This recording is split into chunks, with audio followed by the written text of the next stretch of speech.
Let's start with the Daniel Khalife recapture. Now, we had Charlie Taylor, the inspector of prisons, recommending that Wandsworth prison be closed down. I understand you've moved, 40 prisoners from Wandsworth. Surely if you're having to move prisoners because of concerns about the prison, then the prison itself isn't fit for purpose. Well, can I start first of all by echoing something that came from your People's panel, which is to thank the police for having done an exceptional job, and also to iterate these are very, very rare incidents, and much rarer, incidentally, than about 20 years ago. But we take it extremely seriously, which is why I've instituted two investigations, first into the circumstances of what happened, specifically the alleged escape, and second, in terms of the categorization. And I asked for preliminary conclusions to be on my desk by the end of the week, which is today. And what I can tell your GB News viewers is that the protocols that you would expect to be in place, in other words, to ensure that for example, that physical head counts are taken before the call is made to the control office, those were in place, and about searching and so on. And also the security staff were in place. What really remains to be decided, or remains to be established, is were those protocols followed? And that's what we're getting to the bottom of. And there's also, for an added layer of clarity, an independent investigation to ensure those findings are absolutely crystal clear. But why have you moved these 40 prisoners out of Wandsworth then? So look, plainly, this is because we take this so seriously. Out of an abundance of caution, we've done a number of things to surge resources into Wandsworth, as you would expect. For example, there is an additional governor support, so somebody who has experience of working as a governor, but also with specific security expertise, additional staff down there to support the prison service, but also, out of an abundance of caution, we've taken 40 out to move elsewhere, just as we get to the bottom of what happened. Now, that is a sensible, interim, precautionary step. And I just also want to make the point about Wandsworth. There have been issues with crowding, which I accept, which goes back for not just 5 years, or 25, 30 years, but the difference is we are doing something about it. So very, very significant investment going into prisons. 2 already built, one currently under construction, and these are big jails. But then there'll be people who are listening to that who'll be kind of incredulous, because a lot of this has happened under Tories' watch. Chris Grayling, famously nicknamed Failing Grayling when he was at Justice Secretary, he was the one who was criticised for bringing in these measures which effectively forced more experienced prison officers out of work. They decided to retire, it was all too much. Inexperienced officers came in, and you had a situation in some prisons when the inmates seemed to be in control. So this has happened under Tory governance, hasn't it? Well, on the political thing, I think it's an unfair attack, and I'll say why. That in the last 13 years, the number of escapes is around about 20.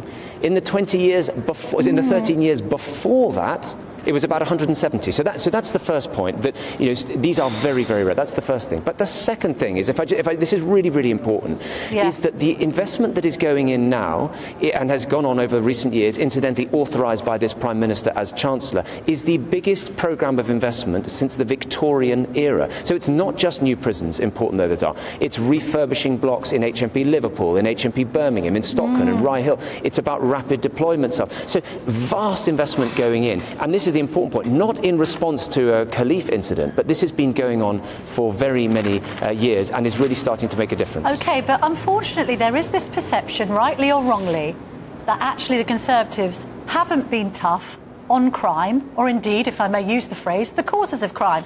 I look in the Mail on Sunday at the moment, Mr. Chalk, and they've had to launch a campaign to get the police to do more about shoplifting of items worth less than £200.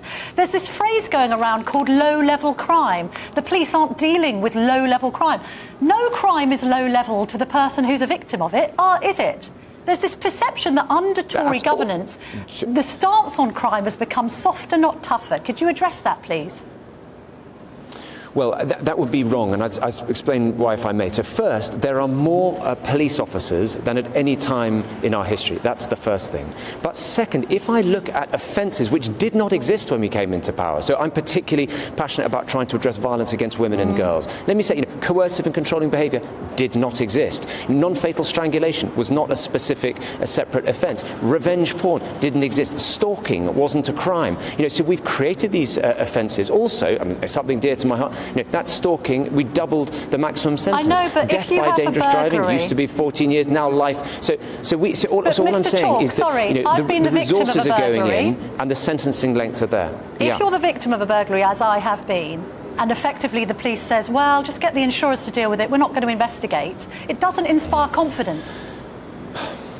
Well, look, can I just say I'm incredibly sorry that you were a victim of burglary. It's a horrible, brutal, violating crime, and I don't know what happened in your specific case, but it is an appalling offence, and I would expect it to be investigated. I've been a victim of burglary as well. So look, I absolutely know that, but all I'm saying is that the resources are there, that police officers are there to conduct those investigations, and the sentencing powers are there as well. And we're recruiting more judges, increasing the amount of legal aid investment, and so on. So we are doing everything we can to ensure that victims get justice. Well, on that note, the Crown Court backlog of cases in England and Wales was 62,766. What is it now?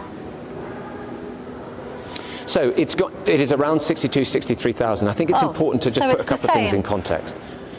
No, that's right, but it's important to understand this. First of all, 90% of all crime is actually prosecuted and tried in the magistrates' court. That's the first thing. And there they've snapped back really quite well.